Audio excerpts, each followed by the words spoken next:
Hey guys, before we start, a quick shout out to Alpha Dog Nutrition for sponsoring this podcast. Alpha Dog products are now available at dusupply.com, and you can use code ALPHADOG15 at checkout for 15% off and a credit for free shipping to try it yourself. Now let's get you to your podcast.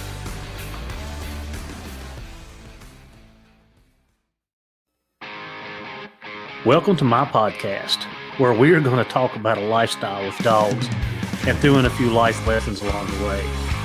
Whether you're a hound hunter, bird dog enthusiast, running setters, pointers, retrievers, or a flat-out running dog junkie, this podcast is for you.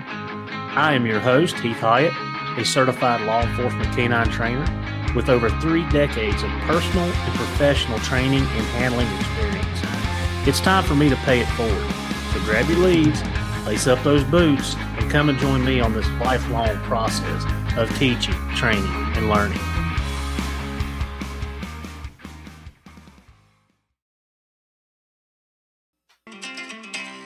Do you like to be outdoors like I do? If so, unlock the wilderness with Onyx Maps. It is your ultimate guide to exploring, hunting, and conquering the great outdoors. With detailed maps, real-time tracking, and exclusive access to public and private lands, Onyx Maps is your key to adventure. Discover the possibilities and never get lost again with Onyx. So subscribe today using the promo code K920. Letter K, number 920, and know where you stand. All right, one of the things that I find very hard in the world that when I bring the two worlds together, my canine world into the hound world, and I have a hard time understanding what the issue, and maybe it's not an issue. I have a hard time understanding the lack of wanting to expand your knowledge in different training methods. So I always struggle with this. I pick up a lot of this. I bring so much stuff from the bird dog world, the police world, the retrieving world, from the pet world into what I do with my hounds. Like I'm picking up bits and pieces and implementing it into what I do. And today we're going to have on Randall Lykins from Libert Canine, and he's down in Columbus, Georgia. He is retired military. He's an ex-Ranger. And now he is doing the exact same thing that we talk about consistently, about bridging those worlds to become a better handler and a trainer. And I really hope you guys can take something from this that will make the light bulb go off or have the aha moment, because I see it every day.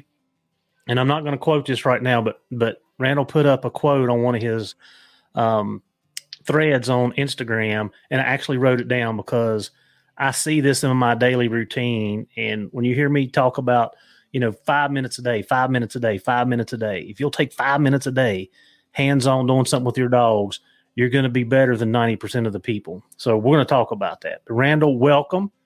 Appreciate you taking your time and coming out with us today. Just introduce yourself. Go through a little bit of your background, how you become a ranger and then a kennel master, and how you ended up in the dog training world. Okay. Yeah, I'm Randall Lykins, the owner and trainer for Libert Canine here in Columbus, Georgia. We do pet obedience, bird dogs. We do quite a bit of bird dogs, dabble in some other things, tracking, detection, things like that. Looking to get into the police, military, working dog space, but I learned all this stuff when I was an Army Ranger with the 75th Ranger Regiment down at 1st Battalion in Savannah. Spent 15 and a half years doing that.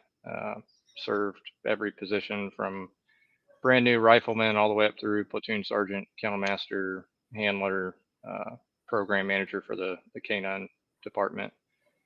And ended up being medically retired early. Found some issues, and then the Army was like, "Hey, this isn't going to work anymore." So retired early. and took the skill set that I learned as a handler and kennel master and brought it out into the civilian market to start trying to show people how to train some bird dogs in drive, because that's really my passion, is bird dogs, and specifically the versatile breeds, because I like to play retriever games. I also like to play pointing games. But you can bring a bit of that working handler, the tips, tools, techniques that we used and the mindset that we use, you can apply that into both of those worlds, and then absolutely into the versatile dog world. So that's what I'm doing now. Still doing a healthy amount of pets. I've got 4 here right now. And if you want to be a better dog trainer, go learn how to train pets, because they will test you and you will learn a lot. So that's pretty much us, just looking to keep going and take this thing as far as we can. And like yourself and like Nick and some of the other people, just help educate folks, owners, maybe even other trainers, on just some of the more modern ways to train a dog. Not specifically take and change their entire program and what they're doing, but if we can give them just a couple things to supplement what they're already doing that makes them better, then we've done our jobs. So how long were you a kennel master? And I know you and I had a previous conversation, so I know you handled a dog. Kind of run us through that just a little bit, and then we'll talk about what the things that you picked up from that era when you were doing it. Yeah. So the entire time I was in the 1st Ranger Battalion, I've always around the handlers, talking to the handlers, always enjoyed watching them do what they do, seeing those dogs in combat, truly hurt people in all the right ways. We used to have some real man eaters, and we still do, or they still do. But we used to have some hammers of dogs, and I always wanted to do that, and I tried for forever to try and get there, but the opportunity just never really presented itself. There was always something else that I could do. Progression got in the way, and the kennel fills up very quickly anyway. So it's just kind of one of those things of, just not the right time yet. So as I got later in my years there a little bit, a friend of mine was actually in charge of the company that ran the section of dogs, and let me know that the previous kennel master was getting ready to leave. His time was up. My time as a platoon sergeant was coming towards an end a little bit, and he offered me the job, and I said, hey, let me take a day or two to think about it, because I didn't want to leave my platoon. And you build a tight bond with those guys, and teaching them and mentoring them and leading them in combat. So I had to think about it, but it was the right decision. It was the right time for them and for myself. So took the job, went down to the kennel, got lucky, went to handler school right away up at VLK, and got in. Kenny Licklider. Yeah, Kenny. Yeah, and we had, Nate was our instructor. I know you know these folks. Yeah. Anyway, I got a throwback dog, like a hammer. Handler aggressive, gunfire reactive, all. Yay, all the fun things. Name your things. So while everyone else is doing all the fun stuff, I'm over here just trying not to, get another. Not to wear your dog. Yeah. So I learned a lot from him. I mean, he was a real dog, and got him through the course, which was surprising to not only the instructors but myself a little bit also. Ended up washing that dog out later, when we went through the regimental advanced course. He had some environmental issues that just made him not a suitable candidate for what we were doing at that level, and ended up washing him. So I think he was a Mal Mastiff mix, big 85, 90-pound dog, no fear, all the bite, and would still find bombs. Wouldn't transition very well, but he would still bite and find what he needed to find. And took a little female Dutchie after that, and she was a beast. little 55-pound, zero fear, perfect environmental, social, handleable. I mean, just a great dog. But she got really hot really fast. I mean, you could put her on a bite, work her for 1 or 2 minutes, take her off, and she'd be at a 107. So we washed that dog out, which unfortunate because she was a really nice dog. And then took I've just got a thing for the spicy ones. I went and got a little 65-pound Dutch Shepherd named Patrick, and he was a real one. He's another slightly handler aggressive, wooden transition, one thing on his mind kind of dog, and ended up doing a lot of good work with him. The trainer that we had down there, he and I worked on him a lot and got him to progress very well. Took him to the Olympics up at VLK and competed with him and won a couple trophies up there with that dog. And then my time came to an end there, just rank wise, time to progress and move on. So they offered me the job to take over as the program manager and run the entire canine program for the 75th Ranger Regiment. And that was highly rewarding. Got to meet a lot of other people and not just so much focus on holding the leash myself, but going and figuring out the why and the new and all those kinds of things and updating what we were doing. And that was a lot of fun. So that was my last duty position. That's where, we ended up figuring out that I needed to retire early, and left from there. And now we're here running bird dogs and training pets. So how long was that stint altogether from beginning to end? Probably 3.5 years, something like that. Okay, 4 years, yeah. Okay. Yeah, probably closer to 3 if I had to guess. Right. So, all right, you come out into the civilian world and you decide you're going to start training dogs. What was that? What was that process? What was it? And I know for me, like even when I retire, there'll be some type of training that I do until I can't do it because I love that piece of even if, excluding my own dogs, but with other people, I plan to do a couple schools a year. The tactical tracking you and I talked about, I put that on every year. It's a highly sought after class. I'm traveling throughout the state now and doing it. So that's stuff that I plan on continuing on. So was that your thought, is that, I've got to have my hand on a dog, or what was you thinking? I thought about going the cop route and trying to become a canine officer. Thought about that. The wife has asked me not to get shot at anymore. So we put a little caveat in that one. Maybe one day I'll go back to carrying a gun professionally, but for now we're gonna ride with being home with the family. So that one, that canine job was kind of out. Thought about doing like a TSA style thing, but I really wanted to work for myself. I wanted to do my own thing and take a break from the regiment. Every single day is just go go go go go. Every single day is game day. Every day is the Super Bowl.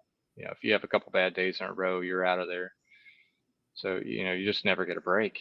And I deployed 13 times in 15 years. So I wanted to work for myself and kind of take that break and see what's out here first before I just go running head on into another job. Plan on doing Liberty Canine for the indefinite future as of now. I'm not saying I won't ever go back to handling or training for my department or another, pick your company or agency, whatever, but there'll always be a Liberty Canine. Like yourself, there'll always be something going on with us. Yeah. So, all right, let's get into the nuts and bolts of this, because this is what you and I talked about the other day. And this goes back to my opening statement. I have a hard time, especially now that I've crossed worlds with dog training and been exposed to a lot of other sport dog breeds and hunting dog breeds. even though my niche is hounds and tracking and, and catching game, like I've learned so much other stuff that I've incorporated into my daily program here at the house from other people and other trainers and other types of dog hunting.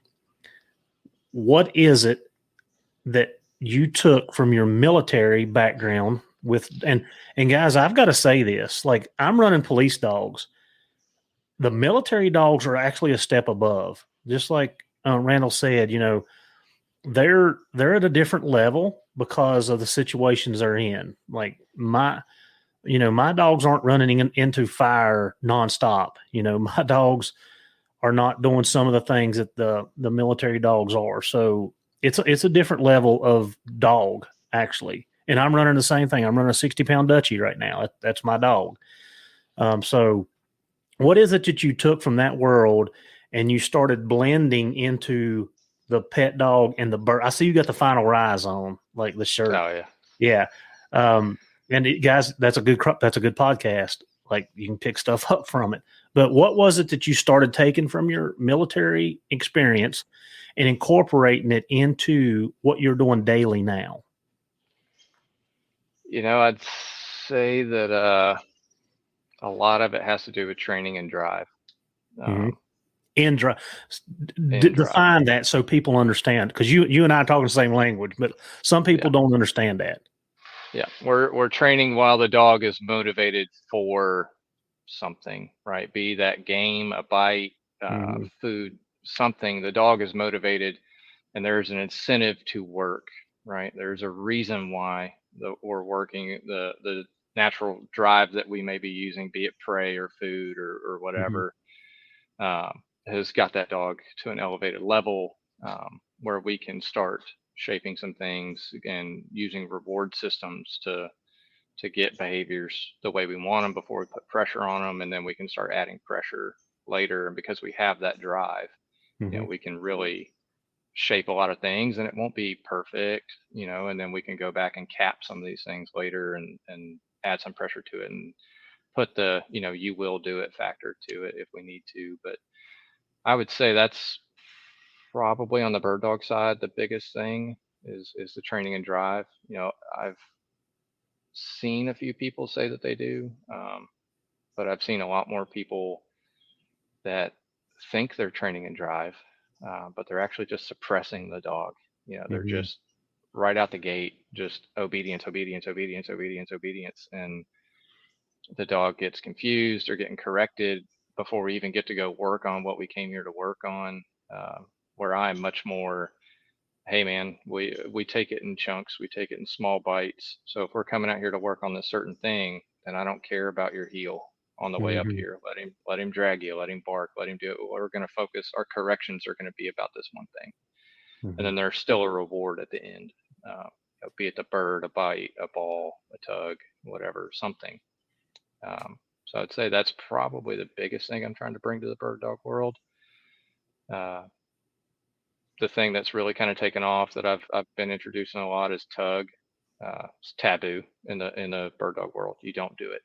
It'll create a hard mouth, and I personally don't believe that. I don't think that way. I think that issue is genetic, and that we need to fix that some other ways. And you can actually probably reduce it, if not correct it, completely with tug. Because we can teach a dog how to bite, when to bite, put boundaries on it and rules, and add some pressures to it to prevent some of that chompiness and stuff like that. But people are finding success with it. They're liking it. They're having fun with their dogs, marking and paying them with a tug and playing tug with their dogs, and the dogs are loving it. I haven't heard a bad comment about people that have started using that. And then I think, I bring some of the things that from the bite side of, in drive, good grips, if you want to let go, you lose it, build some possessiveness, things like that to supplement some retrieving. You're still going to need a standard force fetch program, and there's a few of them out there. There's one that I prefer, but,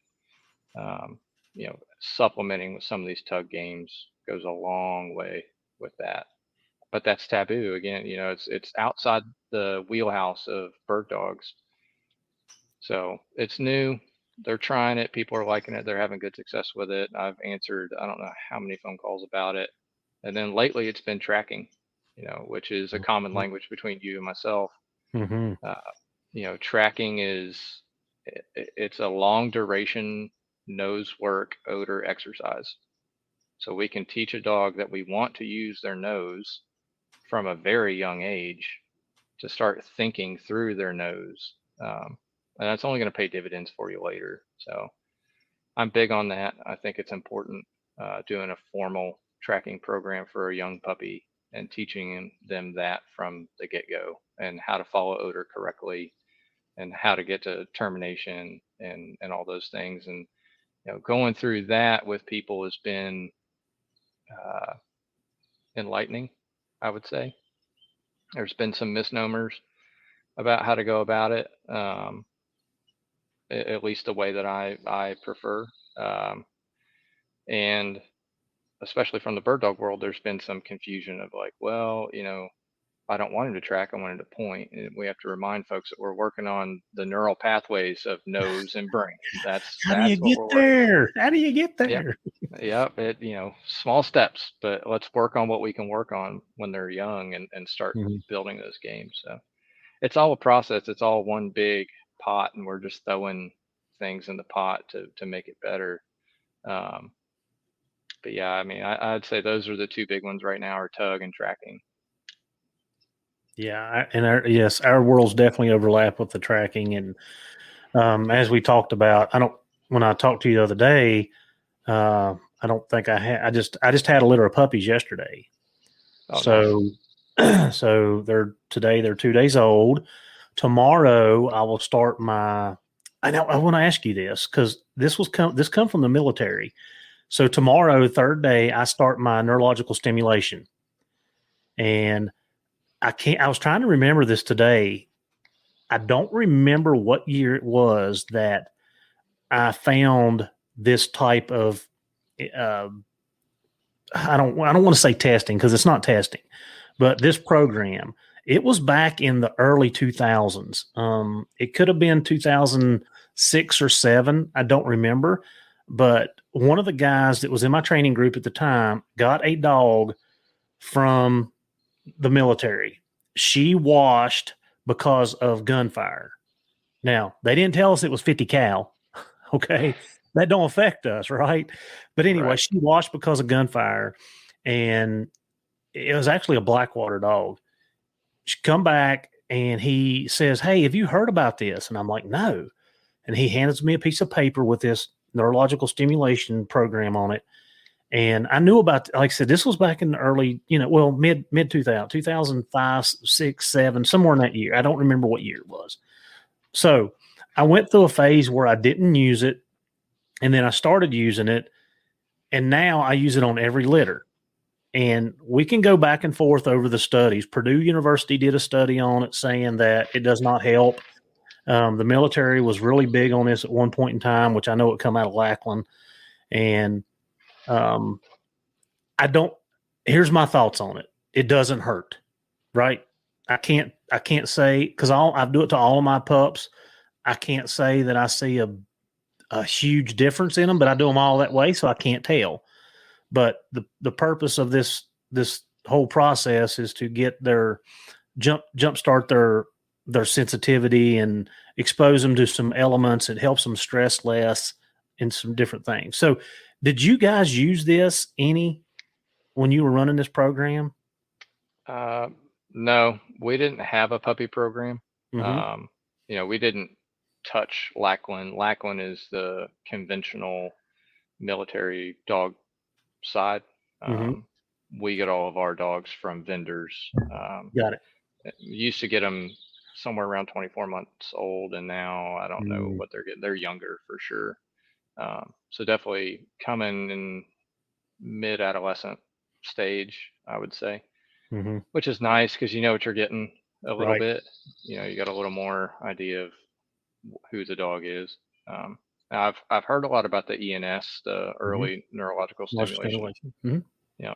I've heard a lot about it. I think the breeder that I prefer to use, they do it. And I'm like you, it can't hurt. What's it going to hurt? What's Right. it going to hurt? I mean, Yeah. same thing with, I was talking to someone about tracking with NAFTA puppies. Mm-hmm. And they're like, well, I just I don't see why we need to go through all these steps. I was like, what will it hurt? It's not going to hurt anything. What's the worst that's going to happen? You're going to go crush the track on your NA test. I mean, you give it a shot. Yeah. So anyway, I had a litter of puppies yesterday. Today they're 2 days old. And I think what I'm going to do is I'm going to bump it up. I usually start the imprinting process that you and I talked about. I usually started at 10 weeks old. I think I'm going to bump it up to 8 and give them a little bit more like time for the imprint, which, like I said, you and I both know through imprinting narcotics dogs that, we can do it fairly quickly where they recognize odor. But so I think I'm going to bump it up until an 8 weeks and see what happens there with the pups. I had 7. So I'm going to put them through that process. I'll start the imprinting process. I'm going to start the tracking process like at 8 weeks old. So, by 3 months, 12 weeks, these dogs should be able to like follow a track somewhat. And like I said, I'm not asking them to run 2 miles, but they ought to be able to get across my yard, 50 yards, 100 yards by 4 months old. That's my goal. We'll see if it works or not. But I'm like you. I don't think that after seeing what I've seen, experience, talking to the people that we've talked to, that's the natural progression of a dog. If you go back to the wild, like those dogs don't track, they don't eat, they don't survive. The pack kicks them out. And I just feel like that you're honing those skills a lot early. You're giving them more experience, more or less. 100%. I'm like you. I start imprinting tracking at my first dog. I did at 8 weeks. His litter mate was also started at 8 weeks. And then the puppy that I have right now, I waited till 10 weeks. He just wasn't showing me the focus that I was looking for yet. I wanted to get a really clean start with him. So we did wait just a little bit longer. We're using the hard surface tracking technique, going through that protocol right now and making some pretty good progress. For a 13-week-old puppy to track 30, 40 yards on pavement, I'm happy with that. I'm not looking for a mile yet. We're not into grass yet. I want true focus to odor, true obedience to odor. And then we'll worry about all the other stuff later. We'll add turns, we'll add change of surface, we'll add distractor odors and all that stuff later after I have a solid behavior. So much like yourself. All right. So let me just clarify this. You're taking a bird dog and you're doing hard surface tracking. So the dog will never track on pavement. He'll be in the wild, which he's going to be on vegetation 100% of the time. But you're tracking on hard pavement. And you and I know why, but that's what you're doing with him. Yep. I use the pump sprayer method with them, the whole 2-gallon pump sprayer, and pick your odor. The odor doesn't matter to me as much as the behavior, so I use a lot of food water. So I'll just add kibble to the water and let it sit overnight. And then I track in the morning. The odor doesn't matter. And that's hard for people to understand. I want to track a coon. I want to track a bird. I want to track a bear in your case. And, I have to teach them that, hey, that's it. We're after the behavior. Tracking is tracking. If your dog can follow one odor, their innate drive for the game will take over later and we'll get there. But we can teach young little puppies this from the get-go. Even Miguel said that. He said, I can take toilet water.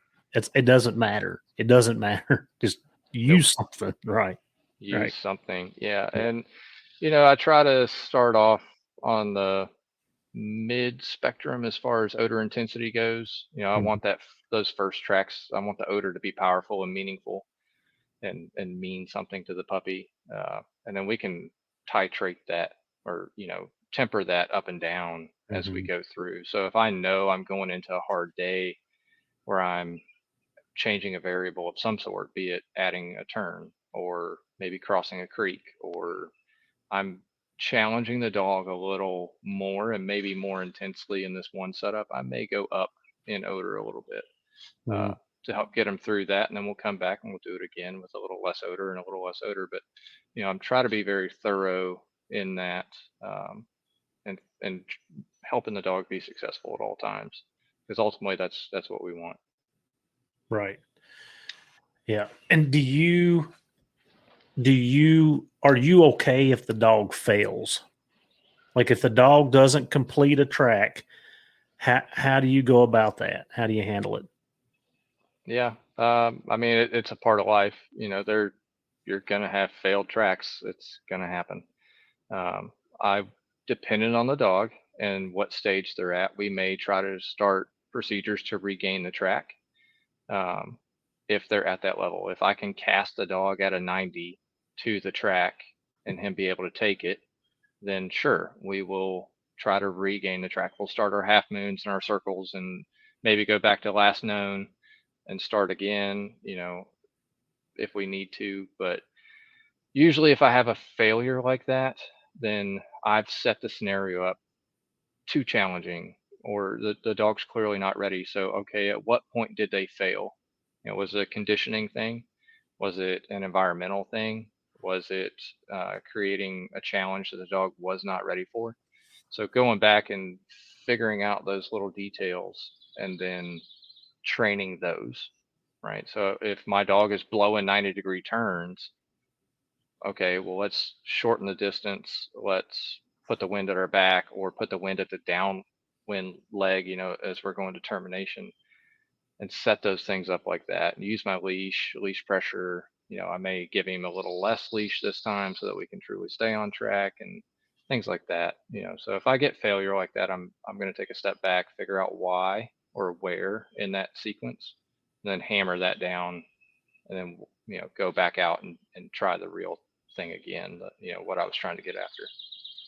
Yeah. One thing I found with all the training that I do, and I'm going back to the LE part now, is most of it it's a training failure. It's not a dog failure. It's just, you just explained it. The dog wasn't prepared for this. The handler didn't understand what his job, his responsibility was, or we made it too hard, we made it too long.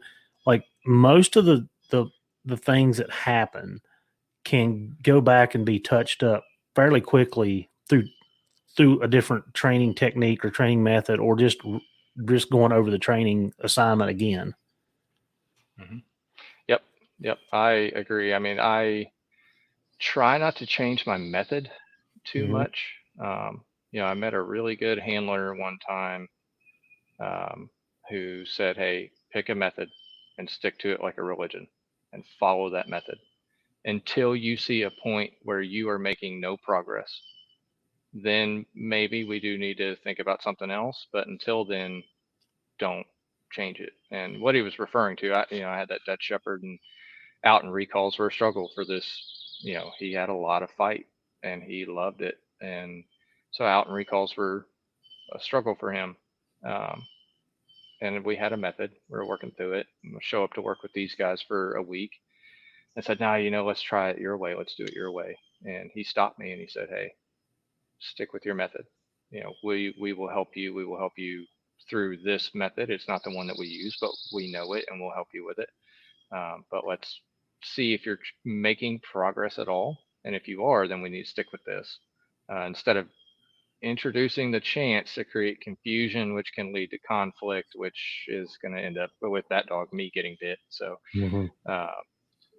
I was thankful for that piece of advice, and I try to stay to that as much as I can. So trying to change my method, I'm, like you said, I'll go back and reduce the problem to the precise moment of failure and work that piece right there. Yep.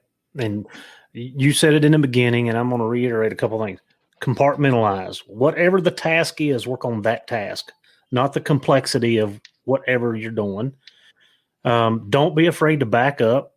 On my podcast, my What's Up Wednesday it's going to be a couple weeks behind now that we're recording this. But, I talked about, I had to back up on one of my pups. Like I had to back up and go back to the lead line for recall. And it don't bother me. Like I'm not expecting the dog at 8 months old to perform miracles. So I just back up, do it again. Like you said, I continue doing the same process. He went right back to it, understood it. Next time out, no problem. So I don't understand why people, once they get to a point, they're afraid to take steps back. I even in my canine guys, like, well, no, we're already here. Well, yeah, you are, but we need to back up a step to regroup. I don't understand the why people struggle with that so much. Well, I mean, think about the canine world. I mean, how many times do you go back to the scent wall and just work on the scent wall? You can get a lot of work done on a scent wall. It's Mm-hmm. not where you should stay. Absolutely, we need to get out in the environment and start proofing things and having true real world distractions and stuff like that. But I mean, I don't know any handlers that don't go back and Go touch back the to the scent basics. wall. Yep. Yeah, that's where you get your clean reps, and that's where that reinforcement history matters. When we've got these air quote, easier training opportunities, but the dog's successful and Mm-hmm. they are doing the behavior every time and they're getting rewarded every time. And we have some opportunities in there to get good corrections in because we're not focused about everything else. And that's where you can polish and tweak these things. And then, people say, well, Randall, okay, so we only worked on one, on right hand turns today, but I need to be able to track across a creek. What if the deer runs across a creek? It's like, we'll get there after, step by step by step. Once this one's perfect, then we'll add this. Once this one's perfect, we'll add this. So that's a struggle in the bird dog world. People start training. What it seems like is people are starting to train the whole pie, the whole picture, all from the Yes. very start, Mm-hmm. and I'm not that way. I come out and I'm after one thing, and I get that one thing a few times and I'm out of there. And then next day, maybe we'll work on another piece of that puzzle, but I'm working on just that piece. And when those things are perfect, then I'll add them together. It's a known behavior. It has been reinforced positively and negatively. I can punish disobedience or noncompliance when I'm at that point, and it's something that I can expect the dog to do 99% of the time. Then we'll start adding those things together. Yeah. Again, you're just kind of reiterating stuff that I preach, step by step. And if you can't complete that step multiple times, then why are we going to the next step? Because the dog's not ready, you're not ready, however you want to cut it. And I've always said, don't be afraid to go backwards. Don't be afraid to take a step back. Don't be afraid to reset. We talked, Nick and I actually talked about just putting the dog up for a while. Like I'm a big believer. If my dogs get injured during a hunt, especially if they're young and they're not mentally there, like put the dog up. But anyway, we're kind of getting sideways. But I mean, frustration's powerful. yes, Frustration is super yes, powerful. yeah, My bird dog right now, we competed in the NAVDA utility test this year and earned a prize one, and we're on to the invitational next year. But people ask me, hey, when are you going to start training? What are you going to start doing? I'm like, I'm taking a break.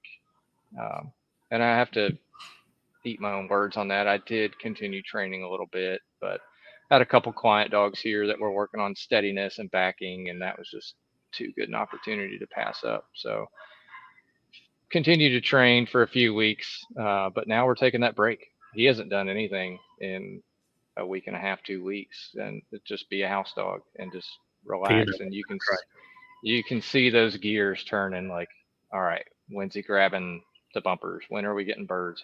You can see him wanting to go work, and that's something I try to tell folks is make your progress, get your steadiness goal, or your tracking goal, or your whatever goal. Don't be afraid to take a couple months off of it and go work on something else, another piece of your puzzle. Go work on that, and then come back and visit that other one. And rarely ever do I not see that plateau that you've hit just skyrocket up. Another good example is my brother. He's doing force fetch with his dog right now, and they hit a plateau.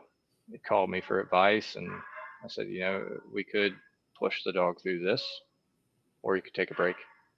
Just take a break.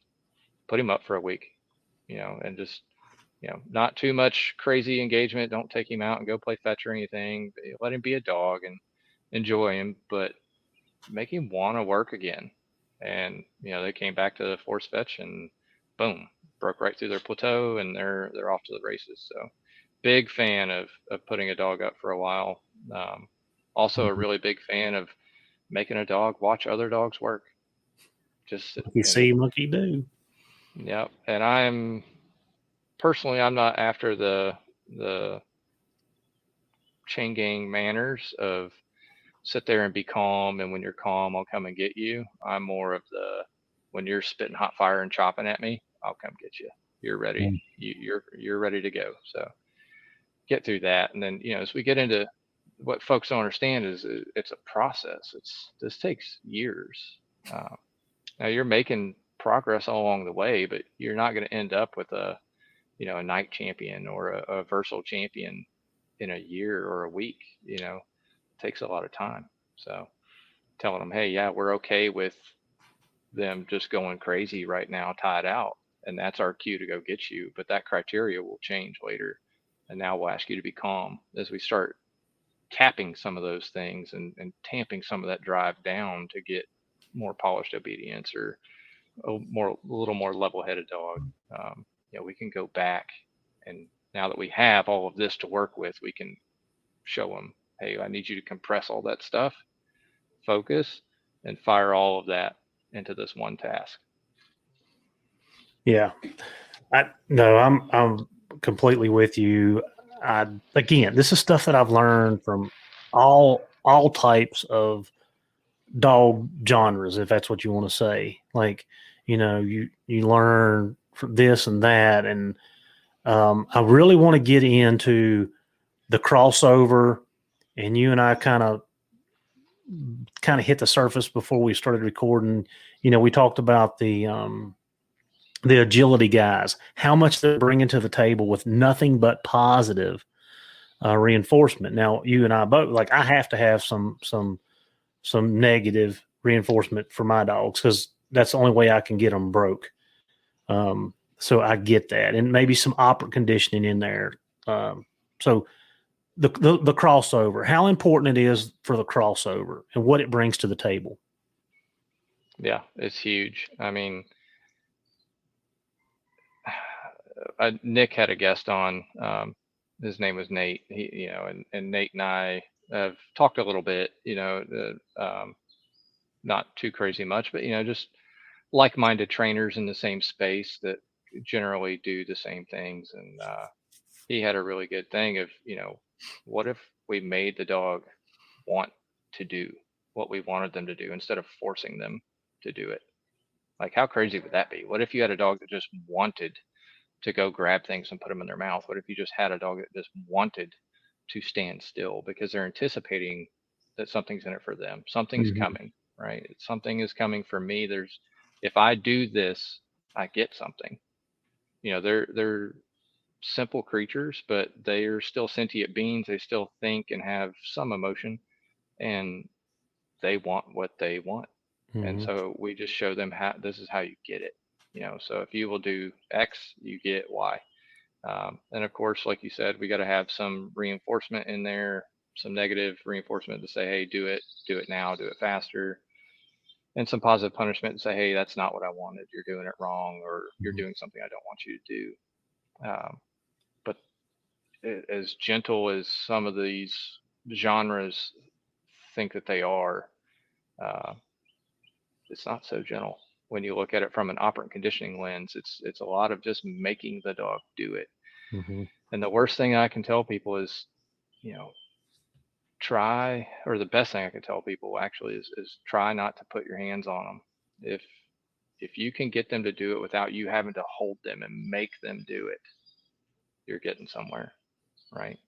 And like you said, the agility people, It's amazing what they do with a clicker and a bag full of treats. Yeah. It's amazing how the special operations world has changed with their canines and is implementing positive reinforcement. You do this, you get the bite. You do Mm-hmm. this, you get the bite. You do this, you get your ball.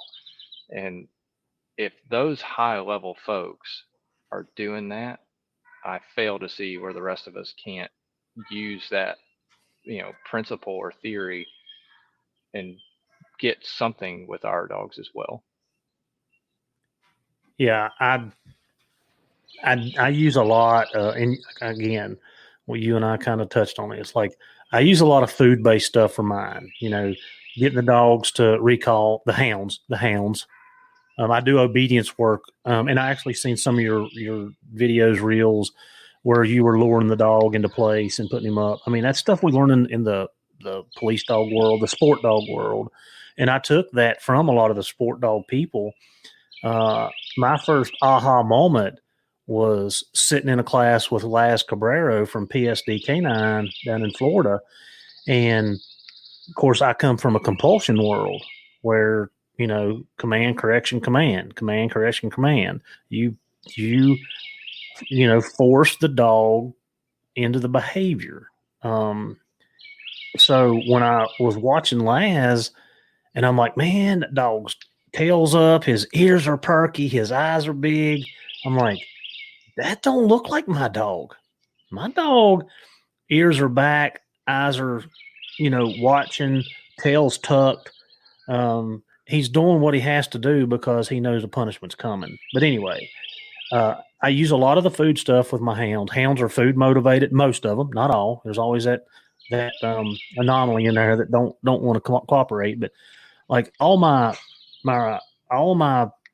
recalls, my loading, I feed my dogs in the truck. I feed my dogs on top of the box. Every time I put them in the pen, my pups out here are 9 months old, 10 months old now. I had nine getting ready to be 10 or whatever. Every time they go back to the pen, I've got a handful of kibble every time. Even if they just eat 5 minutes ago and I let them out to clean out, when they cut, they're standing there waiting on me because they know when I say kennel it's got now where I don't even have to verbalize. Like I just start walking in that direction and they're like, okay, Dad, let's go. And they're beating me to the pen and they're waiting on me. That stuff I never did before with my hounds. I was fighting them. I was having to run them down, pick them up, carry them, throw them in the pen, shut the door before they run over top of me to get back.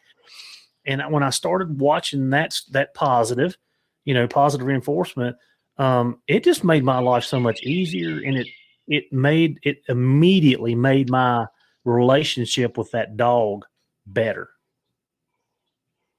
Yep, I agree. I mean, and that's a similar background, like, how I learned initially was what you just said, compulsion. Hey, sit, pop them, sit.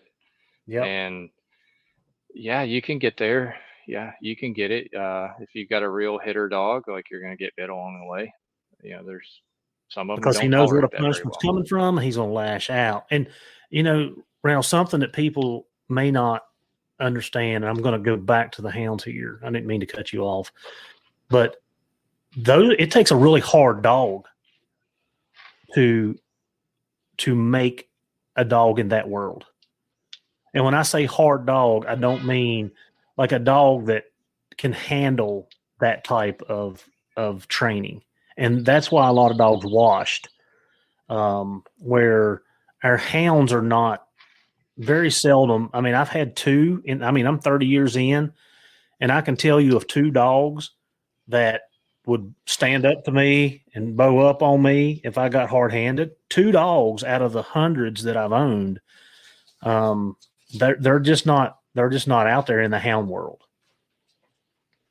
Yeah, and I would say that's pretty much the same in the bird dog world. I've heard horror stories and maybe seen one or two that will, if it's not a fair correction, right, they'll give it to you. And some of what I saw was behavioral, neurological stuff, and then others was just unfair, untimed corrections with nothing in it for the dog. There's no incentive to work other than I'm going to get my butt whooped if I don't. And they'll only tolerate that so much. I'm like you. It takes a special dog to to survive that world. And there's something to be said for those dogs, you know, at least on the working side, there is something to be said for those dogs, but they're, you know, one-offs when you're going to be washing dogs, like you said, over and over and over again. Mm-hmm. Where if we do some of these other things, I mean, we can get the same thing just without having to get bit along the way. So. Yeah. And I want to go back to, you know, for me, I'm going to go all the way back to my opening statement. Like as a dog trainer, I know my philosophy, my mindset has changed. And as I learn, you know, a lot of things change. As I learn to do better, to get better, a lot of things changed along the way and still changes. But I don't understand how you don't want to have a better relationship with your dog, a better handle on your dog, and I'll tell you a quick story in just a second. And you know, those things don't take a lot of time. Most people don't get the natural dog that you can just take off the lead, turn it loose, and it goes and catches game. Most people don't have those. They're out there. I mean, I've been lucky and had a handful of them in my career, but I get more so than not that are not, they don't need me in their way. Does that make sense? And you go back to handling. I just got back from Canada, and you'll hear this on a podcast if you've already listened to it. So Canada's flat where we were at.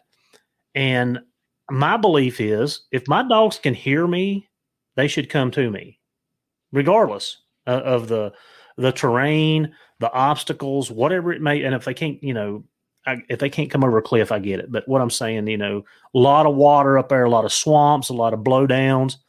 So Houdini got out of pocket on us one day when we got in a park and we was trying to catch up dogs because we couldn't take the bear there. So Houdini got out of pocket and ends up circling back, and we drive the Argo in, and it was 0.6 of a mile on the GPS. It was 0.65, so over half a mile. So that's over 1,000 yards. And I get out, and Sarah's like, "What are you going to do?" I was like, "I'm going to get my dog." And she goes, "Oh, okay, we'll just wait on you." So she thought that I was going to walk in the 0.6 of a mile and pick him up. Well, I got up on and when I say a high spot, like an anthill, so that's where I was at. I got up on a high spot, and I start hooting and hollering his name. And again, he's 6.65 tenths of a mile, so he's out there. So I'm hollering. And when I see him on the Garmin turn and start to me, I'm like, okay. So I started hollering less, still loud, but hollered less. And I kept him coming till he got within 500 yards. And when he got to 500 yards, I hollered 2 more times. I went back, got in the Argo, and she's like, "Where's your dog?" And I said, "Oh, he'll be here in a minute." She goes, "What?" And I said, "Yeah, he's coming." And sure enough, it wasn't a minute later. Here he comes trotting in. And she's like, "I can't believe that. Like, I can't believe that." But again, positive reinforcement with the food. I don't, even if my dogs have made an error or they've run trash or something that they shouldn't have done. I used to be really bad, but when they come back to me and give them a what for, I don't do that anymore. I don't do it. There's not a negative experience when that dog comes back to me. There's no reason he shouldn't come to me.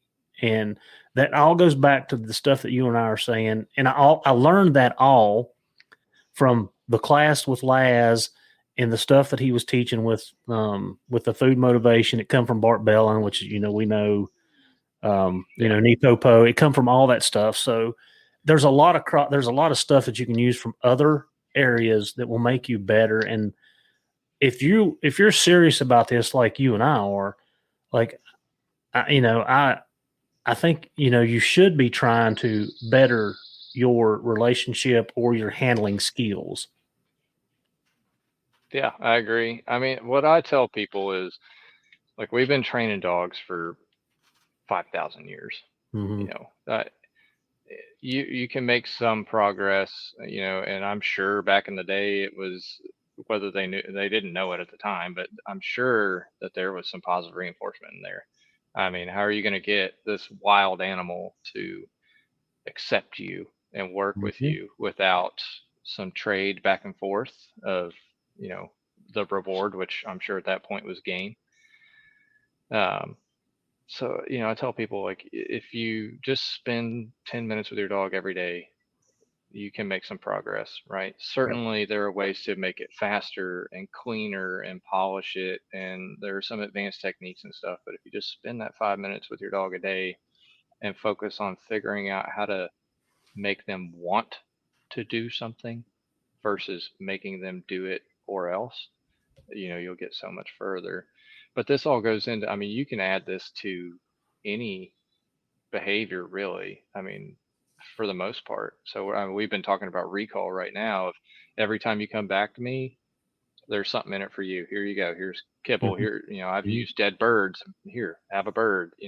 Even if you were running off and messing up or doing something I didn't want you to do, when you come back to me, good things happen here. They're in the moment creatures. They can't pair that event that was 5 minutes ago, 3 minutes ago, 500 meters ago. They can't pair that with why you're mad at this moment. That's right. They don't understand that. So it's not fair to them to then punish them for coming back to you. So now in their brains, they're like, well, all right, so you're mad at me for coming back? Like, over here, I was having fun messing with this porcupine, and now I come back to you and I'm getting my butt kicked. So I guess I'll just go hang out with the porcupine. So getting people to temper some emotions in situations like those pays dividends. But think about tracking. I know that most of your listeners are houndsmen. That last leg of my tracks is always straight downwind, and it's always a very clear odor path, and there's something at the end for the dog, and they get to keep it for a while, right? I'm not just going to be like, oh, hey, let me grab this piece of fur or a ball or whatever and just take it from you. Like, no, buddy, when we make that downwind leg, that I want that odor to be nice and tight. I want it to be powerful, meaningful. I want them to be successful. And the last thing they remember before they hit that reward is this odor is taking me there. This reinforcement is what I'm after. That last section, the last thing I want them to think is this odor is taking me there. And then they get their reward. And when they get to that reward, man, it needs to be Christmas morning, like you're a kid. I'm hooping and hollering and petting them up, loving with them, tugging, throwing it for it. It's fun. It's highly rewarding. And then guess what? I give it to them. And I let them have it for a while, and we can walk back to the truck.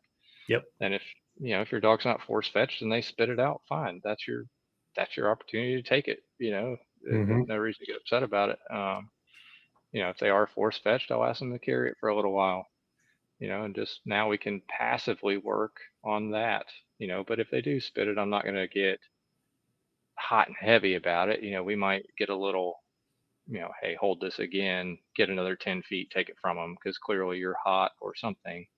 So get a little reinforcement, end on a high note, but we're not going to try and make it all about that. It was about that track. It was about that odor took me to what I was looking for. And then it was the most fun day of my life at the end of it.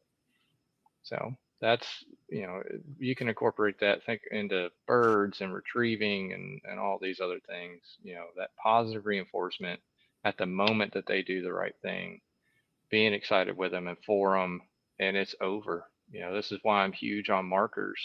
As soon as they terminate and do what I was asking, I mark and pay, and guess what? It's over. Anything after the marker doesn't matter.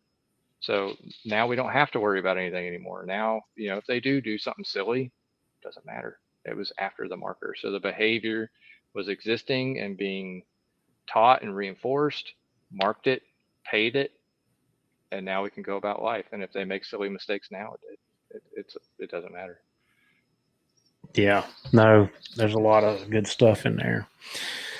So Randall, to wrap this up, what the training all the training you've done with pets, with bird dogs, with police dogs, what is one thing that you would tell the listeners that hopefully they can grab onto and carry forward with their training? Yeah, you and I speak mostly to hunters. That seems to be our world. The law enforcement, for the most part, the military guys, for the most part, they get it, they understand it. Operant conditioning, classical conditioning, that is the basis of all of these methods. And if we understand those two things thoroughly and apply them to whatever method we're using, we can be more successful and more precise. So, what I challenge my bird dog folks with, and what I would challenge your houndsman with, is get outside your wheelhouse, get outside of the way you've always done things, and go at least give these other concepts a chance, and learn something. Even if you just take one thing and it helps you, then it was worth your time, right? Those two systems, those behavioral theory learning models right there, are massively powerful. Once you understand them and their complexity, and you can speak the language fluently, especially when we're pushing buttons, right? Yes. Once you can do that, I mean, the sky's the limit. It really is. And you'll find that if you understand those two things clearly, some of these things that you may have been struggling with in the past aren't that difficult. They're not as hard as they used to be once you understand how to punish what you don't want, how to reinforce what you do want. It really gets a lot easier. So I would say, get out there, give everyone a chance. I'm not a force-free trainer. I'm not a positive only trainer, but they've got something for me to learn that I will take back and put into what I do. When I'm talking to military law enforcement guys, I put it in this example of, I've shot a pistol for a long time, and I'm pretty good with a pistol. But when I would go to a marksmanship course, I wouldn't show up to that person's marksmanship course and say, "Nah, hey, this is how I do it. This is, I'm just going to use your range, basically." Like, no, you don't do that. You keep your mouth shut, see what the man or woman has to say, what they have to teach you, and you do it that way, and you practice that way, and you learn that way. And then when you get back to your home station or your house or whatever, maybe I don't want to use all of this. Maybe I just want these pieces of that, and I'll put it into what else I know how to do, and it just makes me that much better. So that's my challenge to everybody right now is go learn about operant conditioning, go learn about classical conditioning, and the absolute power of positive reinforcement that we can build behaviors with before we start putting force to things. Yeah, and I want to use one of your quotes to kind of end this, because I was watching some of your reels. In one of your things, you said, without daily engagement, your dogs will find ways to fulfill themselves. And that's at 5 minutes a day. Get your dog out, spend 5 minutes with him, do something with him to give him some type of fulfillment. That's where the destruction comes in. That's where the bad behaviors come in. That's where all this other stuff comes. So I hear you. I've got the pack out here barking now. Yeah. Hey, off. They're goofball. But yes, you're right.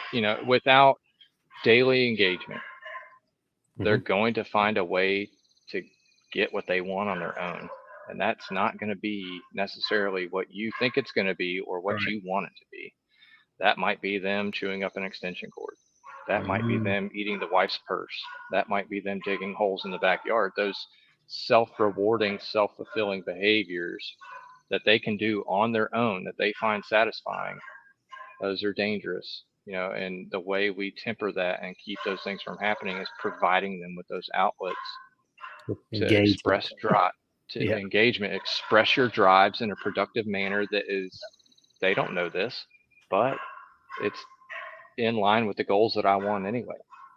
Right.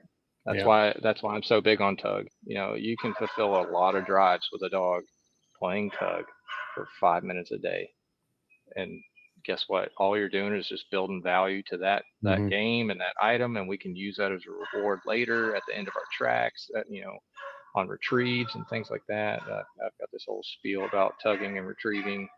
But yeah, those self-rewarding, self-fulfilling behaviors are dangerous, and if we're not able to give them outlets to express that drive appropriately, then we're setting the dog up for failure.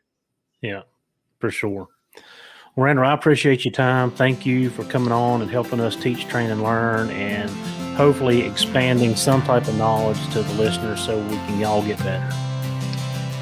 Yes, sir. Thank you for having me.